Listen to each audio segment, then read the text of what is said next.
أفإن مات أو قتلا انقلبتم على أعقابكم ومن ينقلب على عقبيه فلن يضرهم مؤجلا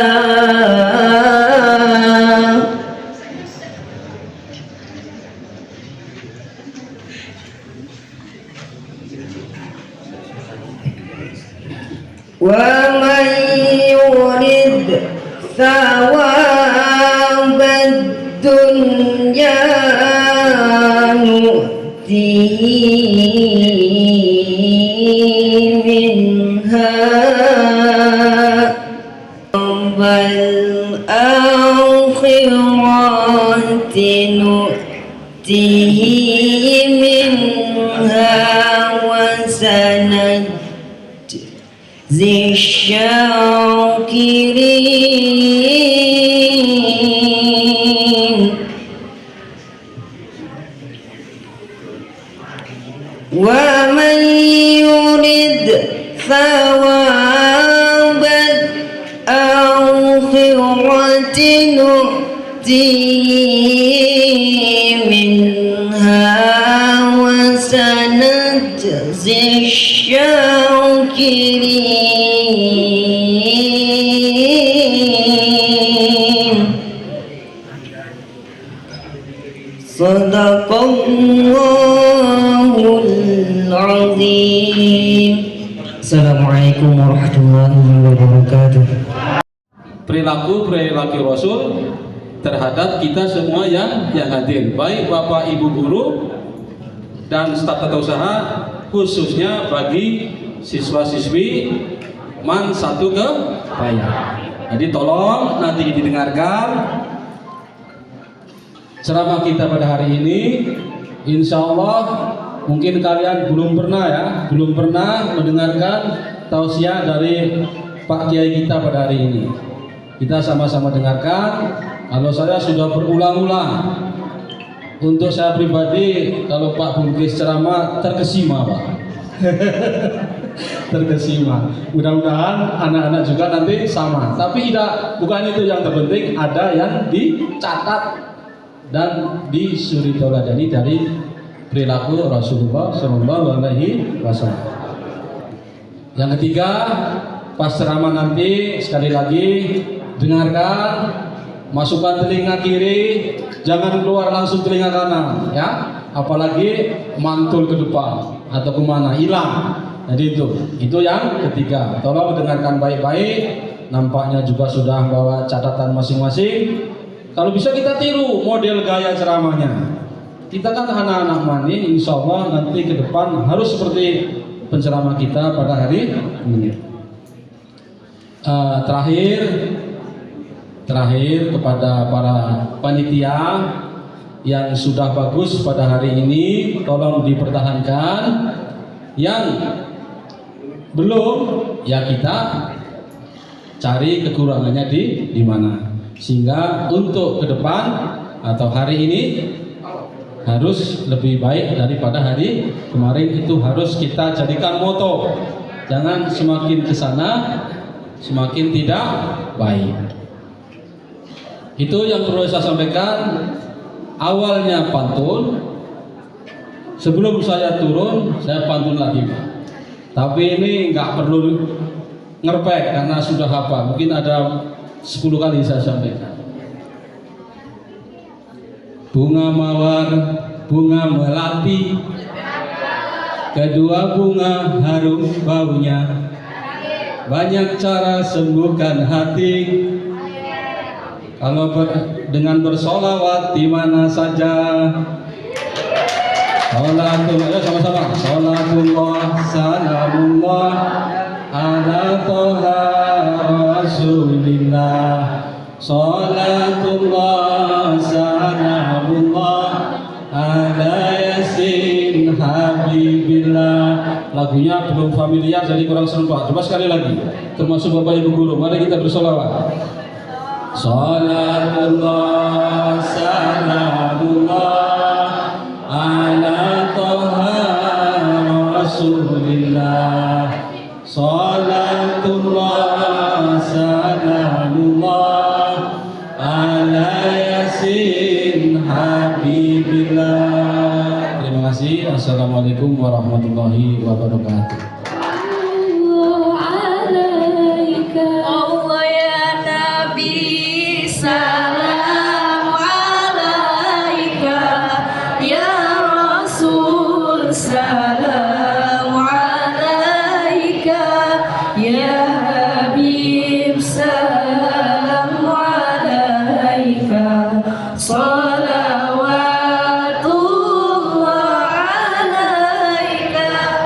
Asrakul badru alaina, fahtafat minhu buduru, mitsal husnik ma ra'ait, khuddu ya wajah sururi. Allah ya Nabi, salam alaika, ya Rasul, salam alaika, ya Habib, salam alaika, salawatullah alaika. Anta syamsun, anta badrun, anta nurun fawqa nuri, anta iksiru wa ghani, anta misbahus suduri. Allah ya Nabi, salam alaika, ya Rasul, salam alaika, ya Habib, salam alaika, salawatullah alaika, ya Habibi, ya Muhammad, ya arusal khafiqaini, ya muayyad, ya mumajjad, qaddu ya wajah suduri. Allah ya Nabi, salam alaika, ya Rasul, salam alaika, ya Habib, salam alaika, salawatullah. Jika diceritakan Nabi Isa yang terbayang adalah seorang nabi yang tidak sempat menikah selama hidupnya, dan dia bisa menyembuhkan berbagai macam penyakit, baik itu buta, bahkan bisa menghidupkan orang yang telah mati. Kalau diceritakan Nabi Sulaiman yang terbayang adalah seorang nabi yang gagah perkasa, yang bisa berjalan di atas angin, bisa berbicara dengan bahasa binatang, punya pasukan bangsa jin. Tapi kalau diceritakan tentang Nabi Muhammad SAW, bukan itu yang terbayang dalam benak kita. Mengapa demikian? Ada dua alasannya, jadi. Yang pertama, mukjizat nabi-nabi terdahulu itu bukanlah hal yang istimewa bagi Nabi Muhammad. Mukjizat nabi-nabi terdahulu itu bukanlah hal yang istimewa bagi umat Nabi Muhammad SAW. Kalau Nabi Nuh bisa membuat kapal besar yang tidak tenggelam ketika terjadi banjir besar, tidak aneh bagi umat Muhammad. Mengapa? Karena perahu umat Muhammad tidak hanya bisa berlayar di atas laut, tidak hanya bisa mengapung, tetapi bisa menyelam ke dasar samudra, bahkan bisa melayang ke udara. Menyelam ke samudra namanya kapal selam, dan melayang ke udara namanya pesawat terbang. Tidak aneh bagi umat Nabi Muhammad kalau bicara tentang mukjizat Nabi Nuh. Kalau diceritakan bahwa Nabi Ibrahim itu tidak mempan dibakar api yang besar, tidak aneh bagi umat Muhammad. Mengapa? Karena limbat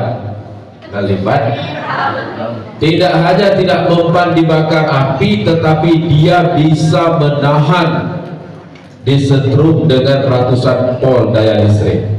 Tahan disetrum kan? Bahkan para pemain akrobat, para tukang sulap segala macam, banyak yang tidak mempan dibakar api. Kalau diceritakan bahwa Nabi Musa alaihissalam itu punya tongkat bisa membelah lautan, tidak aneh bagi umat Nabi Muhammad, karena umat Nabi Muhammad tidak hanya bisa membelah lautan, bahkan bisa menyedot apa yang di dasar laut, mengeluarkan minyak bumi dari dasar laut, bahkan bisa membuat tol laut, gini kan. Kalau Nabi Musa alaihissalam diceritakan dalam Al-Quran, fa'izis tasqa Musa liqaumihi faqul nadrib bi'asukal hajat fanfajarat bin husnata asrata aina. Nabi Musa punya mukjizat, jika tongkatnya dipukul ke batu maka terpancar 11 mata air. Tidak aneh bagi umat Nabi Muhammad. Mengapa? Karena para tukang sumur bor tidak hanya memancarkan 11 mata air, bahkan jutaan mata air terpancar, bahkan bertahun-tahun tidak pernah kering. Tidak aneh bagi umat Nabi Muhammad. Kalau Nabi Isa alaihissalam bisa menyembuhkan orang yang sakit, tidak aneh bagi umat Nabi Muhammad, karena umat Nabi Muhammad sallallahu alaihi wasallam tidak hanya bisa mengobati penyakit, bahkan bisa memindahkan darah sianu ke darah orang lain, namanya donor darah. Bisa memindahkan jantung si A ke jantung si B, namanya transplantasi jantung. Ginjal dipindah-pindahkan, namanya transplantasi ginjal. Kalau Nabi Isa alaihissalam bisa menghidupkan orang yang telah mati, tidak aneh bagi umat Nabi Muhammad. Kenapa? Karena berdasarkan prediksi ilmu pengetahuan dan sains, bahwa nanti suatu saat umat Muhammad bisa menciptakan manusia tanpa ovum dan sperma. Kalau sekarang namanya bayi cloning, dulu nanti mungkin klonan. Apa tanda-tandanya? Kalau dulu kalau kita beternak ayam 1 tahun 2 tahun baru bisa kita menikmati daging ayam. Sekarang dengan teknologi yang canggih, 40 hari ayam itu sudah bisa kita antar ke tempat orang gumpung, ya kan? Kalau dulu orang menikah 1 tahun baru bisa punya cucu, sekarang hari ini yang nikah nanti sore sudah punya cucu. Lah aduh tado.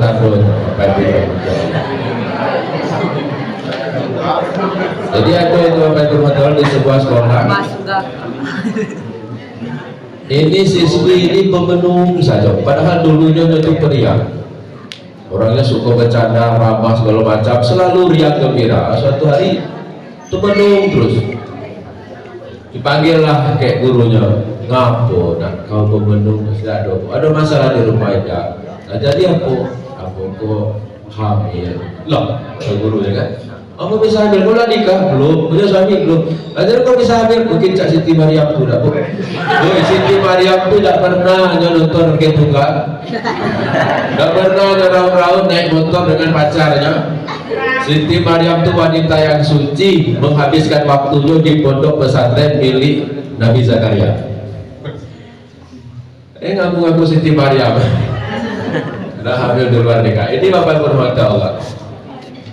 Kalau Nabi Isa alaihissalam bisa menyembuhkan orang kesurupan, tidak aneh bagi umat Nabi Muhammad. Mengapa? Karena menyembuhkan orang kesurupan itu sangat gampang.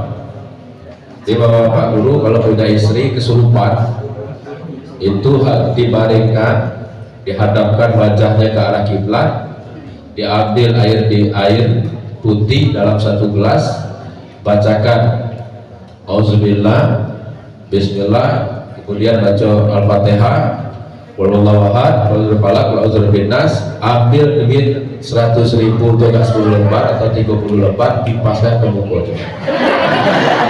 Nah biasanya kesurupan itu bisa sembuh itu.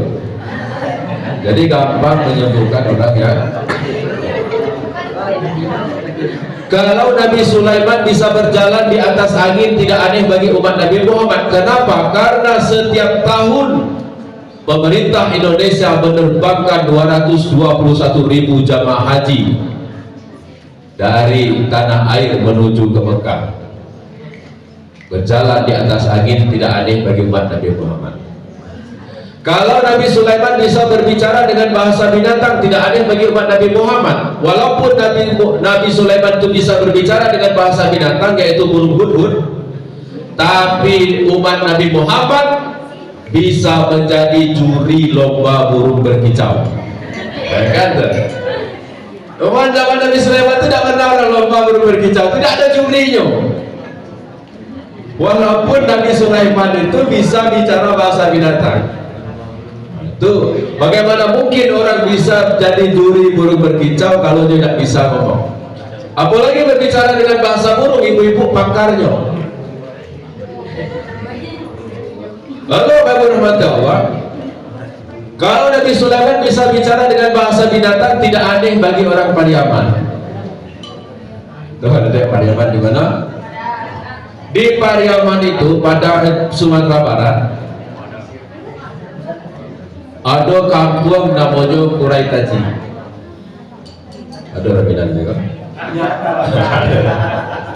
Di Pariaman itu yang memanjat kelabu itu bukan orang, sama dengan tempat itu, tetapi apa? Baruak. Nah, ada adik kami, ya.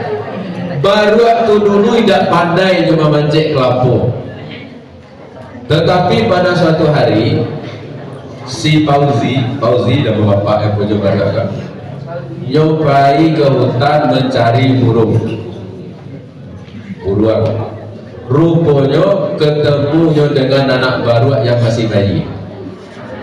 Dibawa pulang ke rumah, dikasih makan pisang, dikasih minum, dikursuskan 14 hari.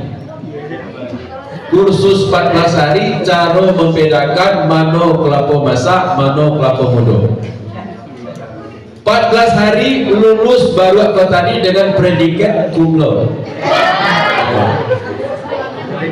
Akhirnya mulai saat itu baru aku tadi bisa membedakan mana kelapa yang muda, mana kelapa yang tua, mana yang boleh diambil, mana yang tidak. Bagaimana mungkin orang bisa melatih baruak mengambil kelapa kalau dia tidak bisa berkomunikasi dengan baruak tadi? Kalau Nabi Sulaiman bisa bicara dengan bahasa binatang, tidak aneh bagi warga Jakarta, karena warga Jakarta bisa memerintahkan monyet untuk mencari uang. Namanya topeng monyet. Tidak aneh juga bagi orang Thailand, karena orang Thailand bisa melatih gajah bermain bola, bahkan melukis. Tidak mungkin bisa itu dilakukan semuanya jika mereka tidak bisa berkomunikasi dengan bahasa binatang. Maka kalau kita bicara tentang Nabi Muhammad, tidak pernah bicara tentang mukjizat hissiyah atau yang indrawi yang bisa dilihat seperti itu. Itu yang pertama ya. Yang kedua, walaupun mukjizat nabi-nabi terdahulu itu hebat luar biasa, tapi dari segi jumlah umat tidak ada apa-apanya dibandingkan dengan Nabi Muhammad SAW. Nabi Nuh alaihissalam jadi Nabi selama 950 tahun. Bayangkan tuh, umur umat Nabi Nuh itu ratus-ratus ribu tahun. Jadi suatu hari ada seorang nenek-nenek, berarti umur nenek kalau mungkin 1000-an tahun lebih, datang menghadap Nabi Nuh alaihissalam menangis. Wahai nenek, kamu nenek kau bersedih menangis. Bagaimana mungkin saya tidak sedih, wahai Nabi Allah? Anak saya yang masih kecil meninggal dunia, padahal itu anak satu-satunya, lah lama saya menantikan kehadiran anak. Berapa umur anak nenek? Baru 60 tahun ya Rasulullah. 60 tahun itu masih kecil zaman Nabi Nuh. Apa kata Nabi Nuh? Nanti bu akan datang di akhir zaman, umur 60 tahun itu sudah tua. Ah, tak mungkin. Iya, umat terakhir akhir zaman umat Nabi Muhammad 60 tahun itu sudah tua, bahkan ada yang sudah renta, bahkan meninggal dunia.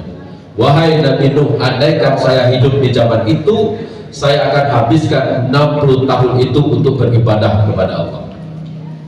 Kebanyakan 60 tahun ya, 40 tahun lah kena rematik, kalau ginjal, darah tinggi, lah kolesterol, belum 60 tahun.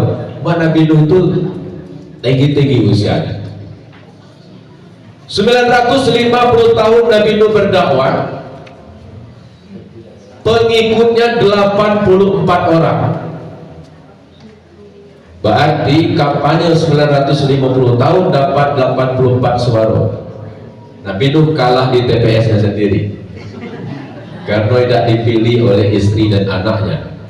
Lalu Nabi Nuh berdoa kepada Allah, Rabbi la tadar alal ardi minal kafirin dayyara. Ya Allah, jangan sisakan satupun orang kafir di muka bumi ini.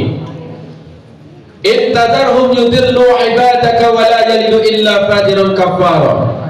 Kalau engkau menyisakan satu saja orang kafir di muka bumi ini, dia akan menyesatkan hamba-hambamu yang beriman. Kalaupun mereka melahirkan keturunan, keturunan mereka pun akan menyesatkan yang lain dan kafir.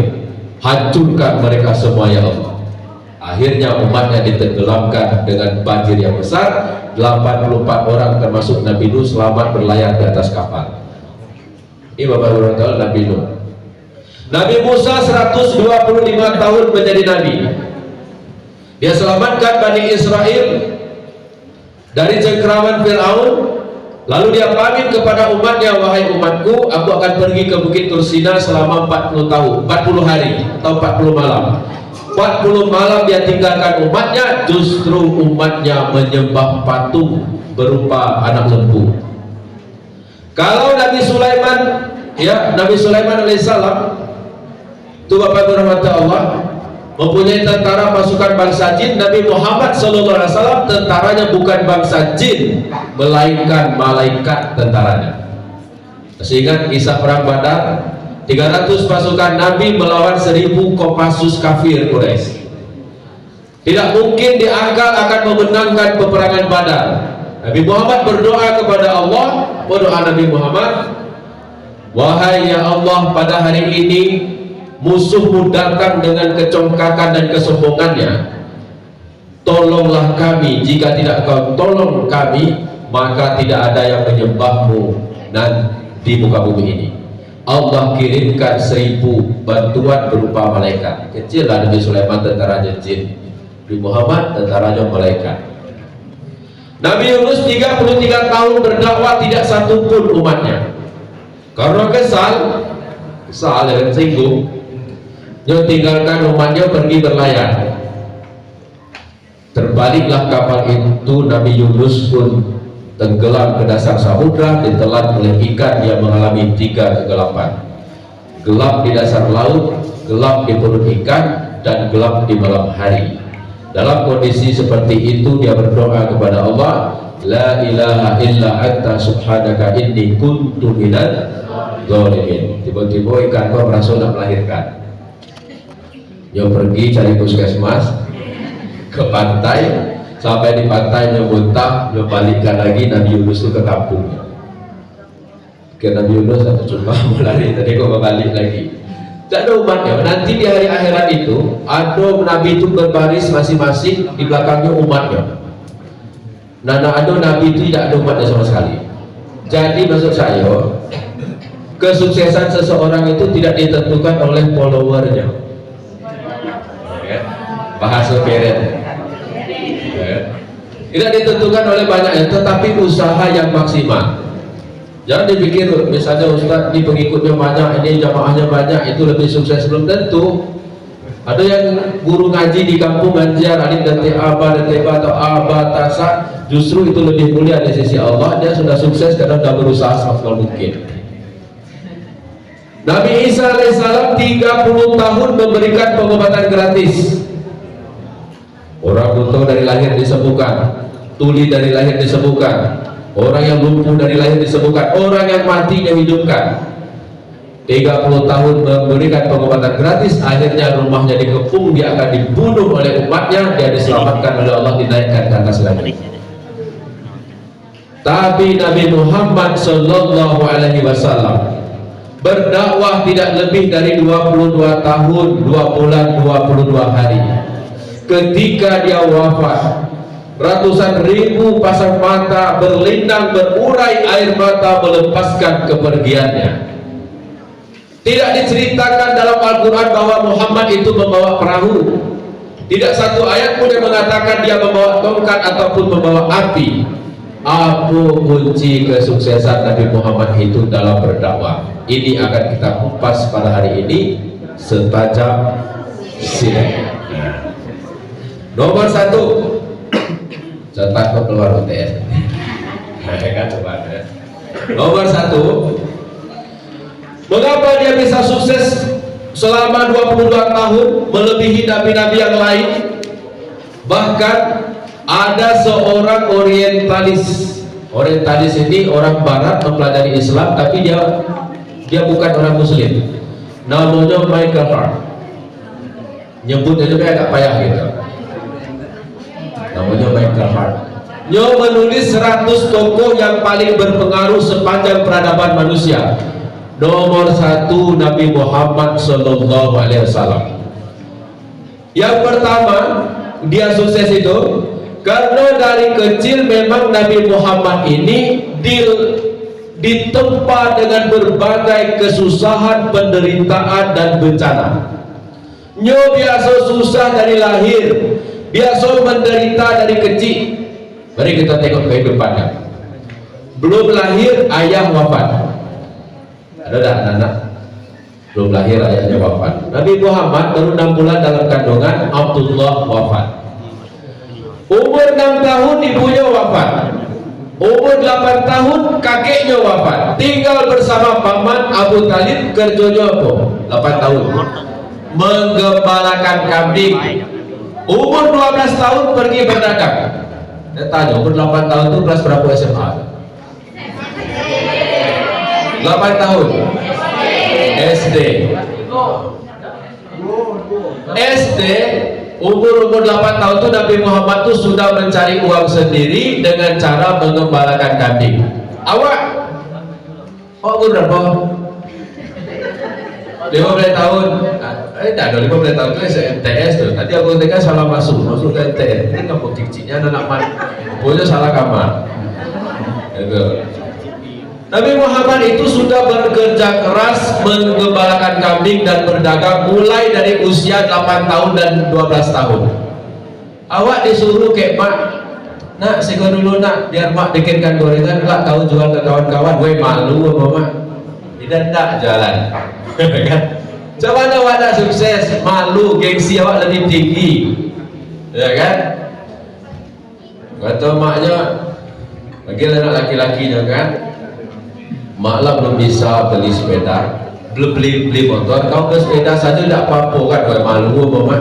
Masa mau naik sepeda, yang lain tuh naik motor galau-galau, bahkan ada NMAX, ada PCX motornya. Masa mau bersepeda? Tidak, sudah baca ikut, tidak mau sekolah. Nyancam mak-baknya untuk tidak mau sekolah kalau tidak diberikan motor. Awak anak satu-satunya. Jadi suatu malam rapatlah mak bak tadi. Tahu mak bak tak? Mak bak tu mami papi, mama papa, pipa papi. Rapatlah mak bak je kata ni. Jak mano kau iko anak satu-satunya. Tidak ada sekolah kalau tidak dibelikan motor. Di mana kita dapat duit beli motor baru? Motor tidak baru. Satria apa namanya? Yamaha tidak? Ya pakai komplit apa betul. Lalu kata ayahnya cek kau baik daripada anak kau tidak sekolah, masa depannya lebih menderita daripada kita kan ada kebun itu 2 hektar, kita jual 1 hektar, kita jual 1 hektar, nah kebun kau murah, ini puncak bukit tuh kan, kita belikan motor, dijuallah kebun kau tadi, dibelikan motor asal anak kau tidak sekolah. Karena orang tidak pernah bermotor dikasih motor baru pulau sama coba buat dapat pamenan.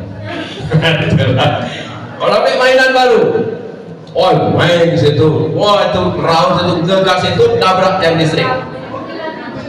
Tiang listriknya tidak apa-apa. Anak kau masuk ke dalam siring, kaki patah, motor rusak.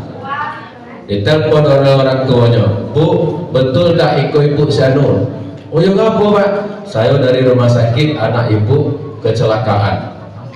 Ngapa kecelakaan nabrak tiang listrik? Tiang listriknya Bu tidak ada apa-apa Bu, saya sehat. Cuma anak ibu patah. Baik ke rumah sakit, ditengoklah lah penuh balacak mobil ya, dipalut situ. Aduh, nangis ibu tadi. Datang ada dokter, kata dokter, Bu, itu kok bisa kita obati, tapi tidak akan bisa sembuh benar tidak. Walaupun sembuh tapi harus pakai tongkat, biayanya sekian. Di mana mau dapat duit sebanyak itu? Rapat lagi kemah, ada 1 hektar itu dijual untuk mengobati lanang tadi, lanang pakak tadi yang melawan tadi. Akhirnya apa? Lah sembuh pakai tongkat, tanah lah terjual, motor tidak bisa dipakai lagi. Tidak nyendak sekolah, keceknya malu sekolah udah gua pakai tongkat. Kermik. Kalau dipakai karaoke nggak mungkin.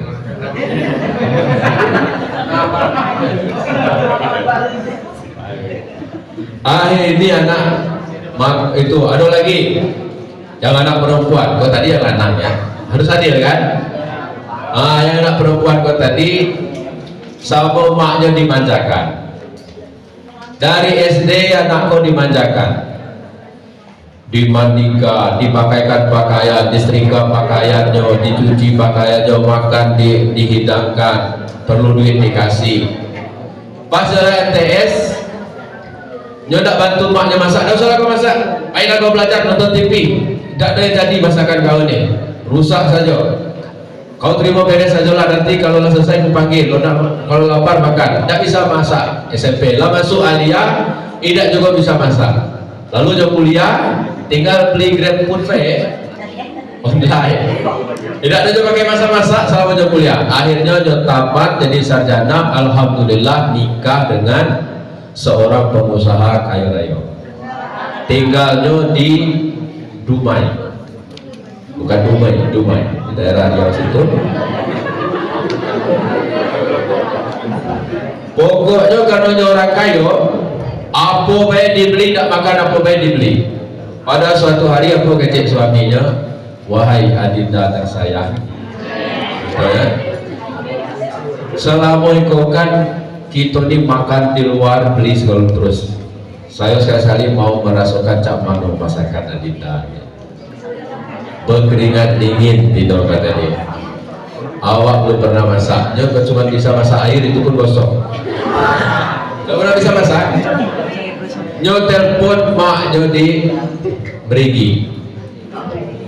Assalamualaikum mak, salam. Kamu nak ikut menantu mak kau minta aku masak. Macam mana masak nasi itu? Aduh, cik maknya pilih ikut, ditakarlah agak 2 cantik, dicuci. Mata rumahnya matikan HP ya, dicuci beras pak. Apa nak masukkan air? Bingung ya berapa air itu? Telepon ke maknya, macam mana mak airnya kau? Nah kau kan ada dari tengah tuh, nah letakkan di atas beras itu, airnya batas garis tengah dari tengah itu. Yo kalau sama dari mak kayak dari anak. Kalau dari anaknya lebih panjang dari jari maknya, jadi bubur nasi. Kalau lebih pendek, jadi kerak galau-galau, tidak masak nasi. Jadi Nabi Muhammad itu ada nyo biasa mandiri dari kecil. Maka kepada anak kami, kalau ayah awak petani, Hari libur pergilah kalian ke kebun. Bantu kerja bapak tu, tengok cak mano bekerja di kebun tu enak beda. Dulu ada tu di daerah Curug Selatan, nyo anak yang kuedak janda sekolah, sama ayahnya dia bawa ke kebun suruh mengut cabai rawit. Baru 15 menit atau pening pala. Apa mabit cabai rawit tu.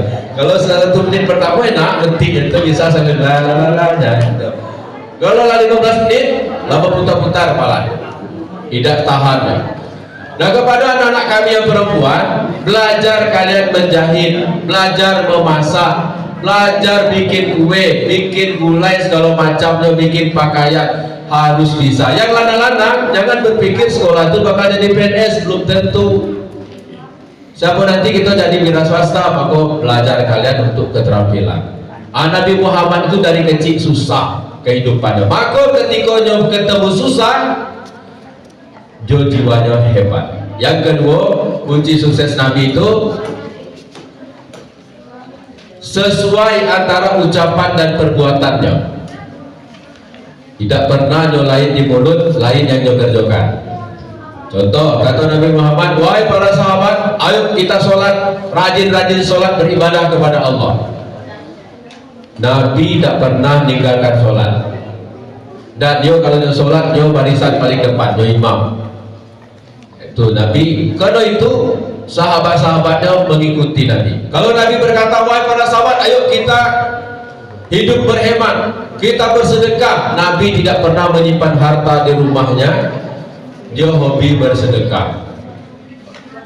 Ayo para sahabat kita berpuasa, Nabi rajin puasa nomor 1. Maka para sahabatnya patuh. Wahai para sahabat, adalah kita berperang membela agama Allah, Nabi di barisan paling depan ketika itu. Kalau kita macam mana? Umumkan di masjid, assalamualaikum warahmatullahi wabarakatuh, warga merigi berhubung kini zaman nyamuk malaria, penyakit demam berdarah, ayo kita gotong royong untuk membersihkan lingkungan kita, bawa alat-alat secukupnya. Sudah mengumumkan, pas besoknya nyopai orang gotong royong tidak ikut. Nah, bagi warga yang sadar, nah gotong royong, ada warga yang cerdas, dia cari mana ladang yang mengumumkan kemarin kok, tidak nampak, balik juga ya. Jadi ada juga ibu-ibu atau orang tua berkata, nah kamu harus jujur ya, tidak boleh bohong ke ibu ya. Kalau ibu tanya, jawab dengan jujur. Ya bu, tidak karena bohong kok. Kalau bohong itu berdosa, munafik atau ibu. Sudah tuh mengecek mak yang tadi. Nah nanti kalau ada orang datang lagi utang dan jaga mak, kecekkan mak bayar untungnya. Baru dia ngajari anaknya jujur, dia suruh berbohong. Tidak mungkin. Nabi Muhammad itu antara ucapan dan perbuatannya selaras. Yang ketiga kunci kesuksesan Nabi, nyo berdakwah dengan akhlak. Nabi itu sebenarnya tidak banyak teori ya, makanya omongan Nabi itu bisa dihafal. Pada kitab Sahih Bukhari, Sahih Muslim, hafal orang ucapan Nabi itu. Bagaimana akhlak Rasulullah? Mari kita lihat akhlaknya kepada musuh. Jadi Nabi Muhammad itu setelah terjadi perang Badar, dia beristirahat di bawah batang kurma. Karena kecapean dia tertidur. Tiba-tiba dia dibangunkan oleh orang kafir bernama Darsur. Lalu dihunuskan pedang ke hadapan Nabi. Wahai Muhammad, jika saya membunuhmu sekarang, siapa yang membelamu? Sahabat ada kalau Nabi sendiri, pedanglah di leher. Apa kata Nabi? Tidak ada yang bisa menolongku kecuali Allah. Terjatuh pedang Darsur ini mendengar kata Allah tadi. Ngapa? Karena ucapan Allah orang itu beda-beda ke kualitasnya. Kita ngecek Allah, Nabi ngecek Allah itu beda efeknya. Sama dengan tukang ruqyah. Kecek orang kalau untuk menyembuhkan yang serupa itu baca ayat kursi. Ada orang yang baca ayat kursi lari jinnya. Ada yang baca ayat kursi apa ngecek jin itu salah makhraj kau tu. Itu kan. Itu. Jadi jin tidak takut dengan ayat kursi lanang tadi. Udahlah, janganlah kau baca ayat kursi itu salah tu kata jin kata dia kan. Ulang lagi. Efeknya beda-beda. Lalu pedang itu terjatuh, oleh Nabi diambil pedang itu dihunuskan kepada Datsur. Ya Datsur, siapa yang akan membelamu sekarang? Tidak ada ya Rasulullah, kecuali jika kau memaafkan aku. Oleh Nabi dimaafkan Datsur, ambillah pedangmu, lalu pergilah. Coba dong kalau awak tuh tahu orang siapa bela kau, kasih motor kau ke aku, ya kan? Allah, terjatuh pedang orang tuh, parah orang tuh. Awak dia pokal berbalik memperingati maulid Nabi kok. Jadi Nabi itu berdakwah dengan akhlak. Lalu dari rumah Nabi ke Masjidil Haram, itu dia melewati suatu gang. Gang itu ada sebuah rumah itu milik orang Yahudi. Setiap Nabi lewat selalu diludahi. Aduh, kepala Nabi itu ludah orang Yahudi lah, tumbuh puluh galak batu. Bayangkan aja pada ludah.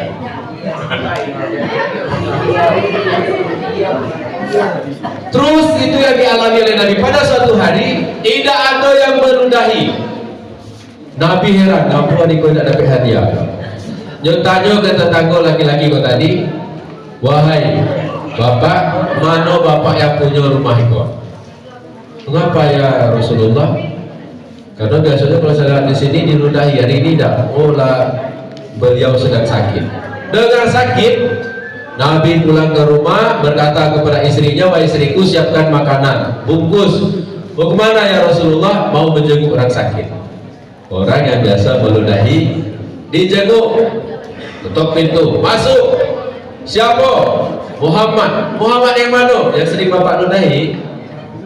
Komentar orang Yahudi kau tadi, wahai Muhammad, kalau nak balaslah, saya tak ada lagi tenaga.